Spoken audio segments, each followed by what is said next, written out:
Nuk ka njeri në botë që është sprovu aq shumë sa është sprovu pejgamberi Muhammed a.s. Domethënë, nga dita që u bë pejgamber dhe deri në ditën që dha shpirt, ka kaluar sprova të jashtëzakonshme. Ne këto ditë disa prej tyre do t'i përmendim. E ka pyet herë Aishën radhiyallahu anha.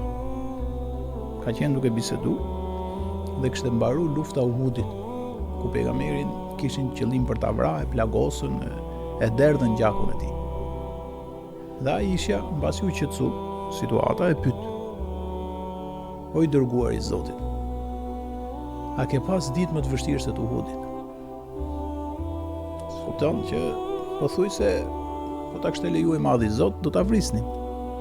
Nuk kishin bërë kurthe, gjithë angazhimi ishte për të vrarë pejgamberin Muhammed a.s. Se kjo botë është e çuditshme, megjithëse është njeriu më i mirë që ka pasur historia botërore, kur prishen interesat e njerëzve, zullumqarëve, njerëzve të paditur, s'duan me ia ditë se është edhe pejgamber apo jo. Allahu ka thënë Kur'an për popujt e mëparshëm, feriqan kadhabtum wa feriqan taqtulun. Një grup të pejgamberëve i përgjigjëstrut, një grup tjetër i vrat. Si Zekeriaj apo Jahja, gjon pak zori e me radhë, që mos dalim se ne dalim nga herë deg në deg, po më mirë të qëndrojmë këtu. Dhe Aisha e pyet: "Ja Rasulullah, o i dërguari i Madhit Zot, ke pas ditë më të vështirë se të Uhudit?" Po interesante është që s'kishte ardhur akoma betejë e Hendekut, që ishte edhe më e vështirë. Domethënë nuk ka pas qetësi.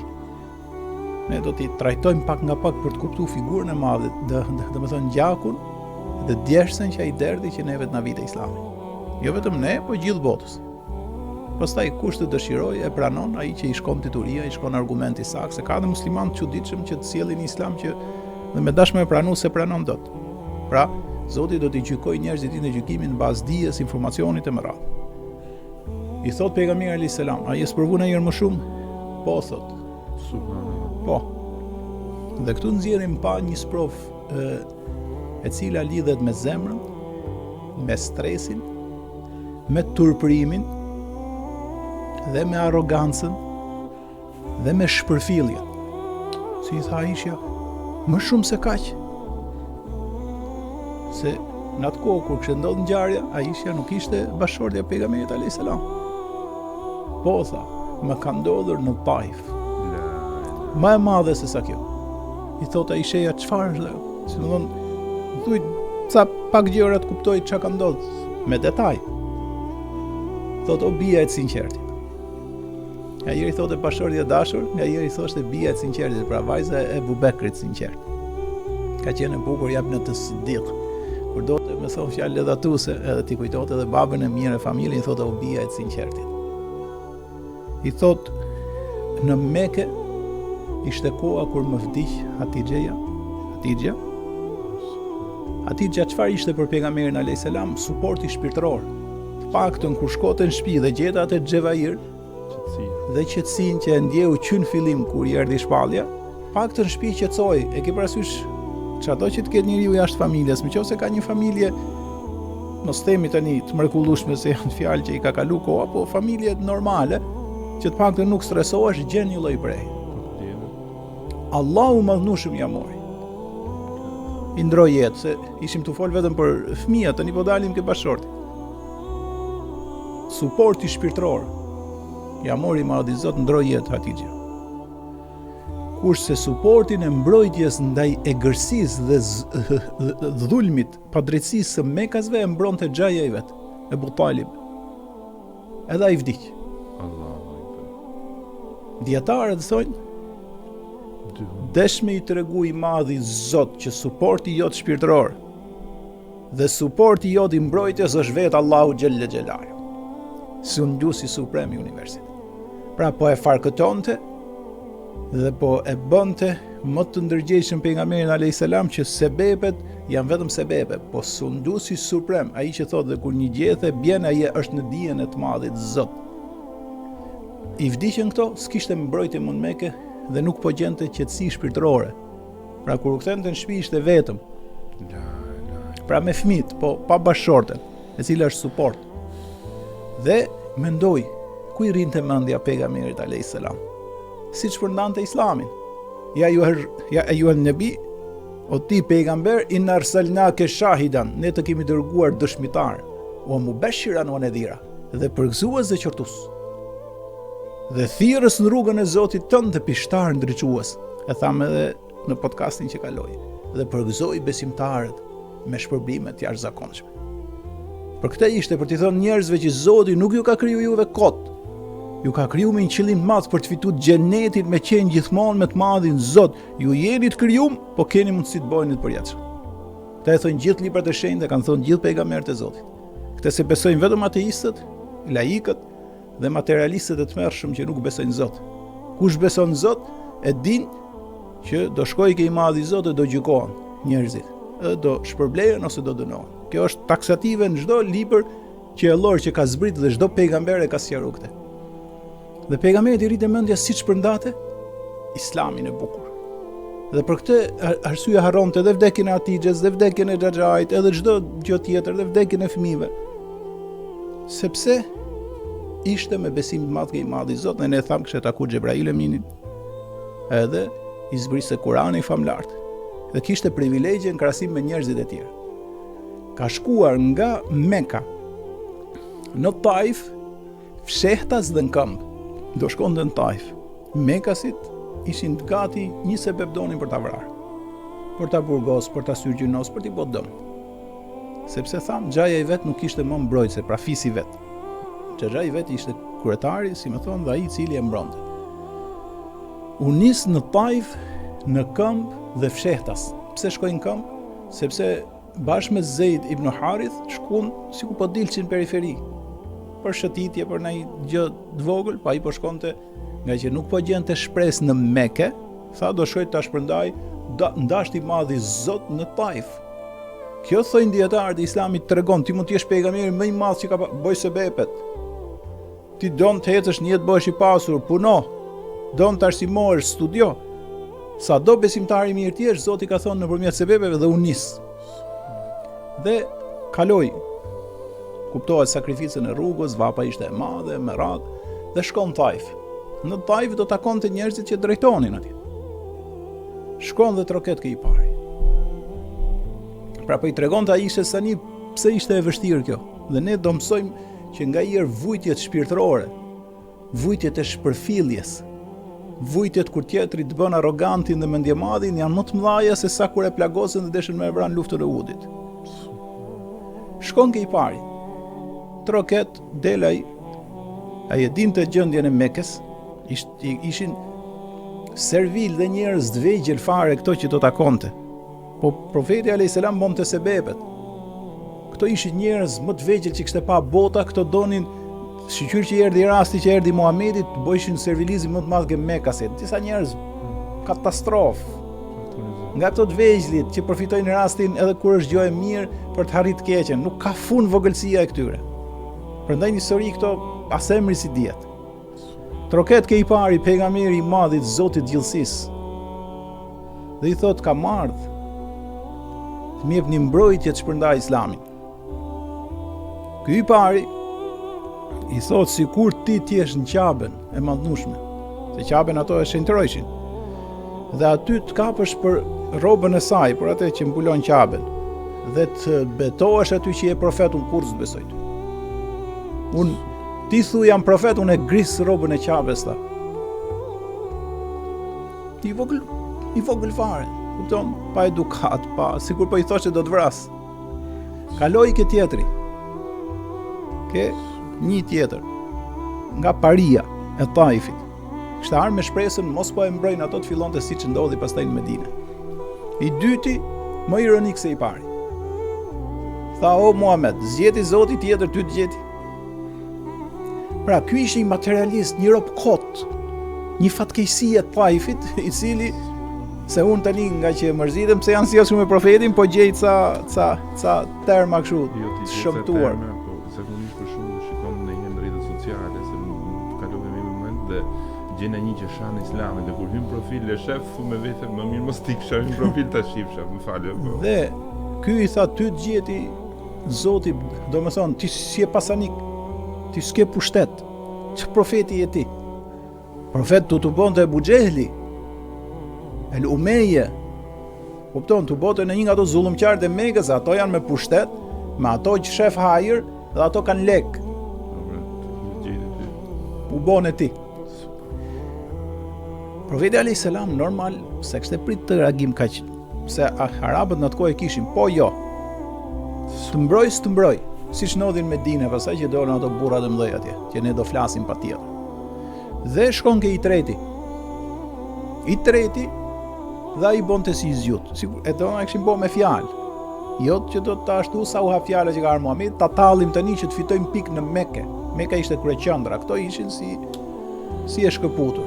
Ky i treti tha, o Muhammed, tha tani, qofse ti je pejgamber, siç pretendon, ti je shumë lart flasësh me mua. Po, ky ishte më i zjut se dy të tjerë. Në qoftë se tha, ti je gënjeshtar, unë s'do njoj të flas me ty. Prandaj tha, sa më shpejt, sa më urgjent, ik nga Taifi, s'ka vend për ty këtu. Tani pejgamberi alayhis salam po priste, erdhi me shpresën se do Zoti po bën musliman. Jo që su bon, po bon një ironi shumë të keqe dhe e fyn pejgamberin alayhis salam shumë. Tani pejgamberi i tha, të paktën kërkoj për jush, mos lajmëronin Mekasit që ka marrë këtu, se e kishte ndaluar me profetin me shku me shpërnda fen. Pra u dukte sikur po kërkonte mbrojtjen Taif për t'u bë ushtri, për të ndërtuar diçka kundra Mekës. E kupton? Kishin vënë kushte ato. Dhe i tha, të lutem, po ju kërkoj që mos i lajmëroni Mekasit. Tha, pa dalti mirë nga Taifi do niset personi me i lajmëru. I dhan stres më të madh, vështirësi më të madhe.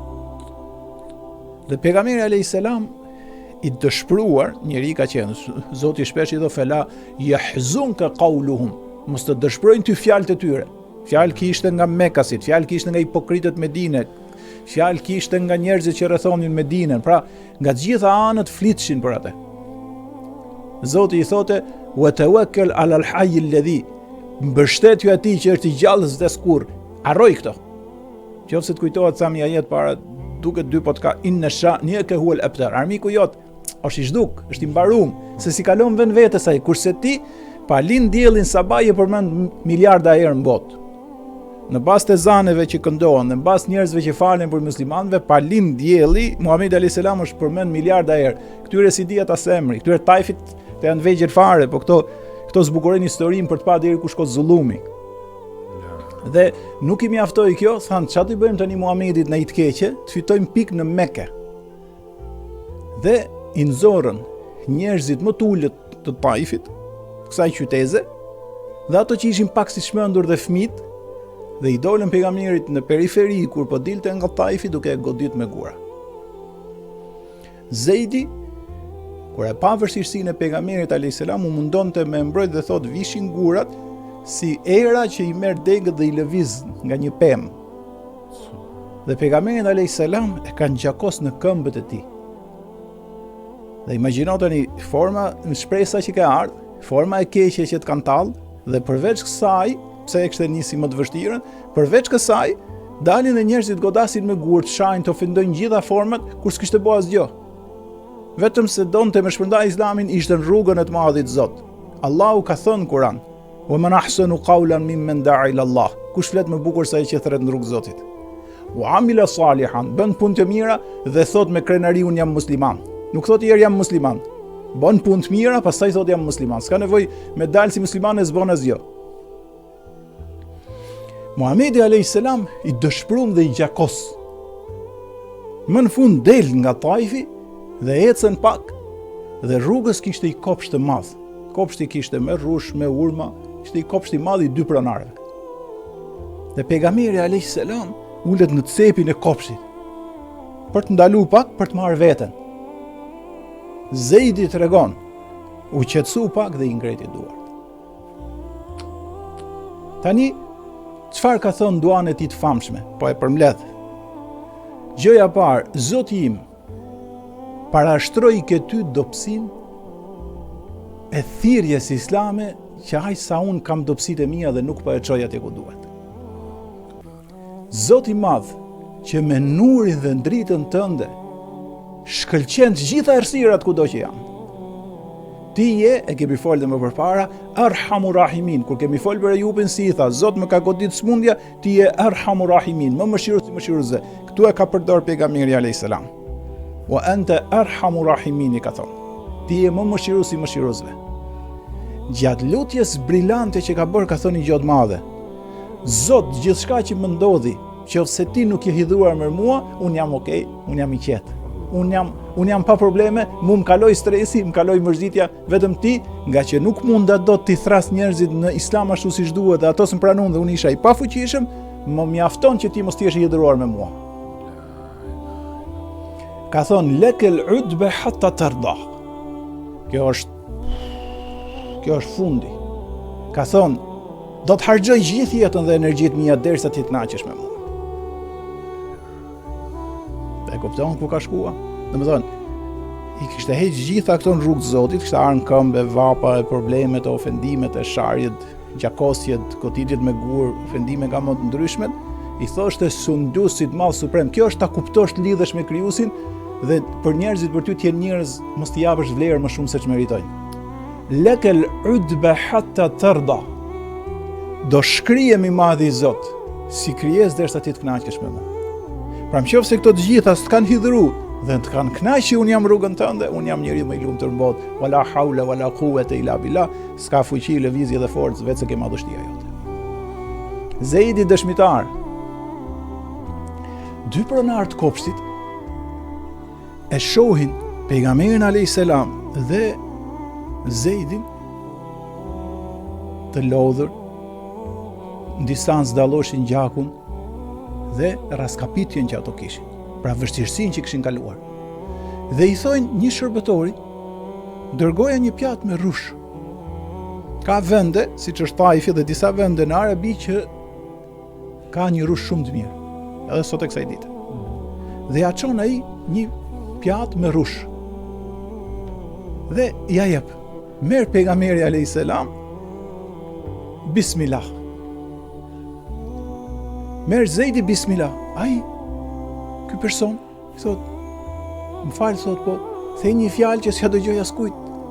Qa ishte? I thot pejgamberi alayhis salam, është mirë që përpara çdo gjëje që ushqehesh apo pin, thush bismillah. Me emrin e të Madhit Zot që ta ka dhuru.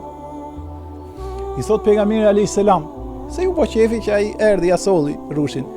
Tha, si e ke emrin? Tha, unë emrin e kam Adas. Tha, nga je? Dhe i tregoj një qytet nga Iraku.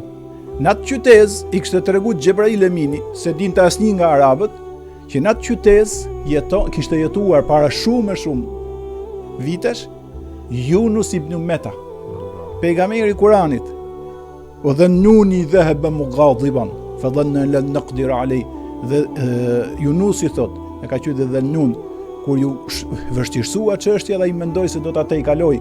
Dhe thirrin e thot në errësira, Zoti është një dhe një vetëm, i patmeta është ai, unë i kam bërë padrejti vetës, që e nxori Zoti pastaj dhe i dha fuqi dhe populli u kthye në Islam. Historia e Yunusit alayhis salam.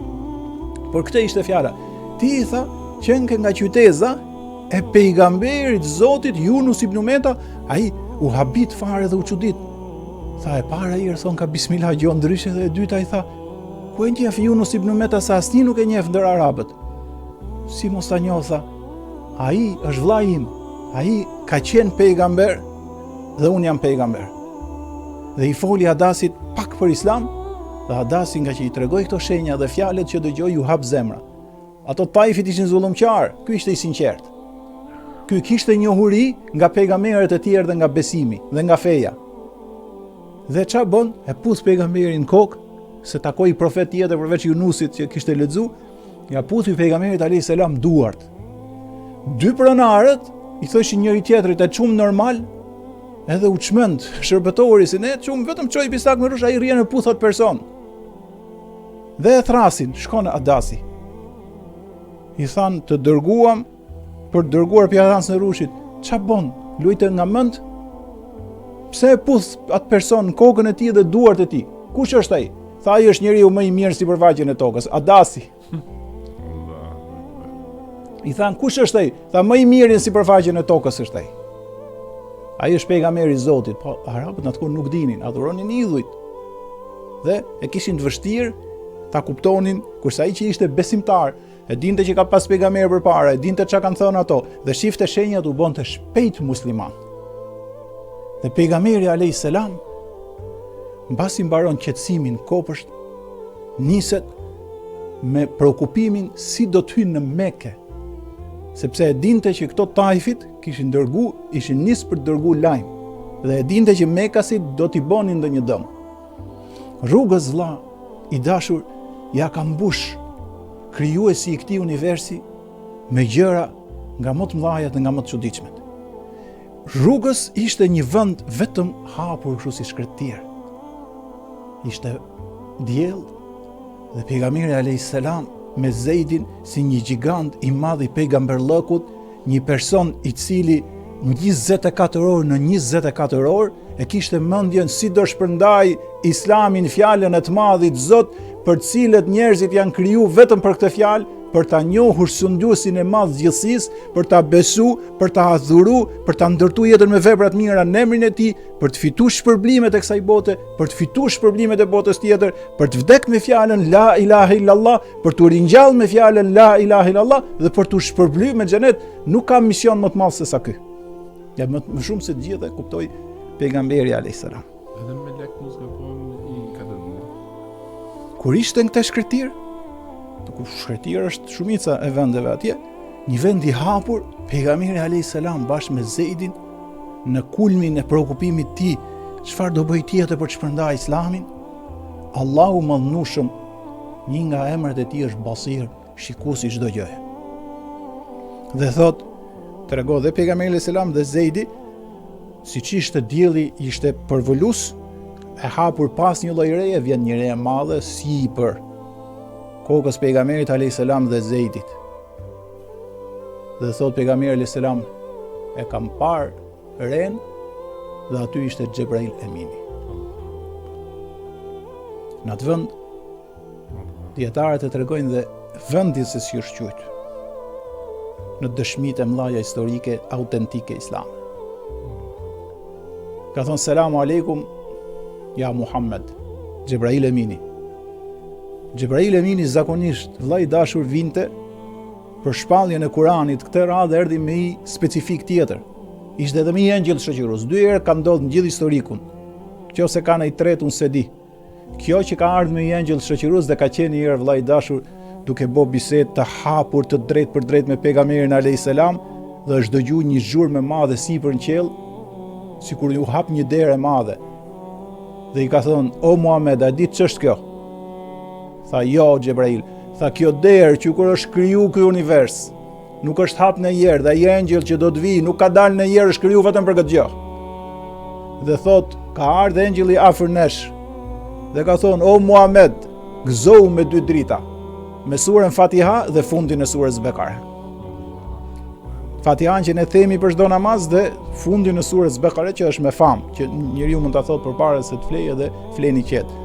Edhe ky rast, ka thonë selam aleikum ja Muhammed. Ka thonë aleikum selam ja Xhibril. Ka thonë bashkë me mua është engjëlli i fenomeneve. Një nga engjëllit më të fuqishëm që ka krijuar i madhi Zoti i qofshim atij fal. Ka thonë Zoti i gjithësisë ta ka sjell këtë engjëll të bisedosh. Dhe thot mu drejtua dhe më tha selamu aleikum Muhammed. Kam thonë aleikum selam. Ka thonë Zoti i gjithësisë e pastër ç'bëri popullit Taifit. Është hidhuru me ato dhe kaloni çështjen në dorën tënde komplet. Ka thonë çfarë është? Ka thonë qofse dëshiron i madhi Zot më jep lejen, qofse ti e thua dhe kodrat ku janë unë i hedh sipër atij populli.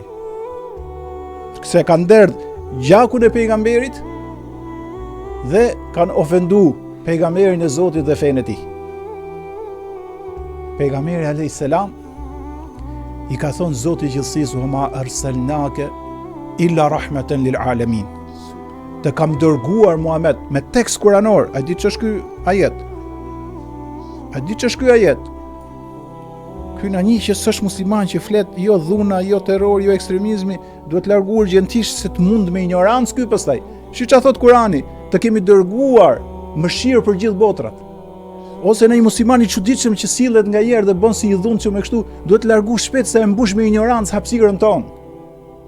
Sunduesi i madh i gjithësisë çdo sure të Kuranit e ka bër fillu me Bismillahirrahmanirrahim, me tregu që unë jam i gjithë mëshirshëm, mëshirëploti, pejgamberin Muhammed e ka dërguar mëshirë për gjithë botrat.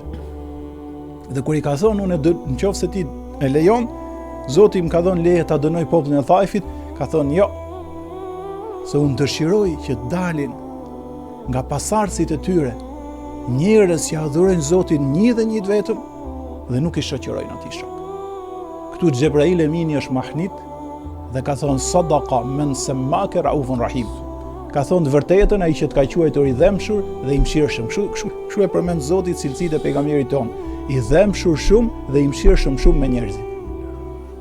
Dhe nuk ka pranuar profeti alayhis salam se nuk kishte si qëllim me u dënu, po kishte si qëllim se si njerëzit u bonin musliman, se si njerëzit ta besojshin të madhin Zoti qofshin fal, me i tregu njerëzve që dielli në atë pozicion të mrekullueshëm që është, se po të ishte më larg do ta ngrinte tokën dhe të ishte më afër do ta shkrinte tokën, dhe është në atë pozicion brillant që është, dhe atë energji të mrekullueshme që e bjen tokë dhe dritën e saj nuk është e rastishme, ka i Zot. Dhe ai shi që zbret me bollok dhe ngjall tokën dhe ngjall jetën e njerëzve, është nga i madhi Zot, dhe hëna në pozicionin e saj brillant që është, që ka shumë elemente deri nga baticat dhe zbaticat dhe për këndin e tokës dhe për stinët që krijohen tokë, e ndihmon hëna tokën, nuk është rastisht, po ka i Zot.